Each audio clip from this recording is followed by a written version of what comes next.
जय हिंद साथियों, पॉलिटिकल ज्ञान में आप सभी का स्वागत है। आज मैं बात करने जा रहा हूं कि किस तरह से चुनाव के लिए नारे तैयार करें। साथियों, जैसा कि आप सभी को पता होगा कि जल्द ही जिला पंचायत चुनाव होने जा रहे हैं। कई सारे लोगों के मेरे पास मैसेजेस आए, फोन कॉल्स आए कि सर नारे दे दीजिए, नारे लिख दीजिए, कुछ नारे बता दीजिए। तो मैंने उनसे कहा कि नारों को तैयार करना पड़ेगा। क्षेत्र आधारित समस्याओं पर नारे हो सकते हैं, जरूरतों पर, लोगों की आवश्यकताओं पर। गांव क्षेत्र में कुछ ऐसे समीकरण हों, कुछ जातिगत समीकरण हो सकते हैं, कुछ विकास आधारित समीकरण हो सकते हैं। नारे किस तरह से दुश्मन का किला भेद सकते हैं, नारे किस तरह से आपके लिए जनता के मन में एक ऐसी छवि उत्पन्न कर सकते हैं जिससे जनता को ये लगने लगे कि आप ही सही उम्मीदवार हैं। मैंने नारों पर पहले भी एक वीडियो बना रखी है, जाकर के उसको देखें। वो काफी सहायता करेगी आपको नारों के बीच का अंतर समझने के लिए। नारों को बनाते वक्त ध्यान में रखने वाली सबसे महत्वपूर्ण बात है कि आखिर आपको किस तरह के नारे बनाने। वन लाइनर्स भी नारे होते हैं जो सिर्फ एक लाइन में खत्म हो जाते हैं, और 2 लाइन के नारे होते हैं, 4 लाइन के भी नारे होते हैं। सबसे ज्यादा अच्छे और प्रभावी नारे 2 लाइन के माने गए हैं।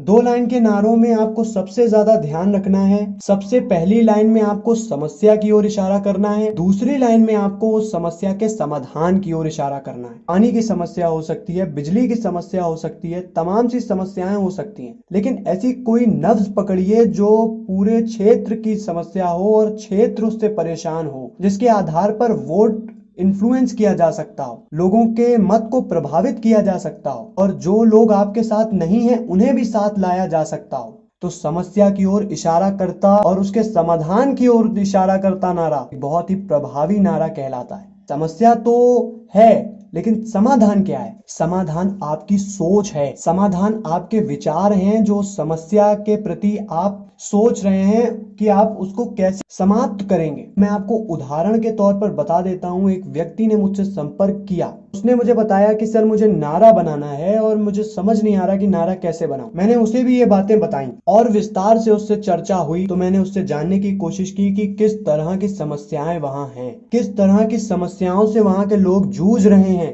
पढ़ाई की समस्या होती है, पानी की समस्या होती है, और भी कई समस्याएं होती हैं। उस क्षेत्र की भी कुछ ऐसे ही समस्याएं थी। तो उससे संपर्क करने के बाद मैंने उसके साथ कोऑर्डिनेट किया, तो एक नारा बना। उस व्यक्ति ने उस नारे को बनाया, हमारी बातों को पूरी तरह से फॉलो किया। मैं वो नारा आपके सामने बताना चाहूंगा। पानी पढ़ाई पट्टे की जब होगी बात, असरू भैया सदैव रहेंगे हमारे साथ। देखिए कितना बेहतरीन तरीके से इस व्यक्ति ने पहली लाइन में समस्याओं की ओर इशारा करते हुए दूसरी लाइन में बता दिया कि कौन है वो व्यक्ति जो इस समस्या का समाधान करने के लिए जिम्मेदारी लेने को तैयार है। इसने बता दिया, उन लोगों के मन में ये बात ला दी, उनके नोटिस में ये ला दिया कि ये व्यक्ति इन समस्याओं को अपनी प्राथमिकता में रखता है और ये सबसे पहले इन पर काम करेगा। और उसी व्यक्ति के लिए उन्हें एक ऐसा नारा चाहिए था जो घर घर प्रचार के अभियान में उनका सबसे बड़ा नारा बने। तो उन्होंने मेरे साथ कोऑर्डिनेट करके जब बात की, तो मैंने जो जो उनको बताया, उनसे पूछा,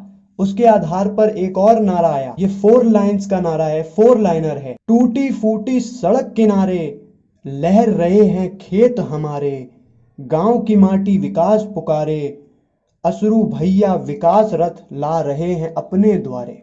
इस तरीके से उस व्यक्ति ने नारों को रूपांतरित किया, जिसमें समस्याएं भी आ गईं, समाधान भी आ गया, प्रचार भी हो रहा है, और लोगों के मन में एक बात जरूर आएगी इस नारे को सुन करके कि इस व्यक्ति को पता है कि इस क्षेत्र की समस्याएं क्या हैं। वहां की जनता इन नारों से प्रभावित ना हो, ये संभव नहीं है। उम्मीद है कि वो व्यक्ति इस बार चुनाव जीतेगा, और उस व्यक्ति का उदाहरण मैं इसलिए दे रहा हूं क्योंकि आप भी ये कर सकते हैं। 8869930808 ये हमारा व्हाट्सएप नंबर है।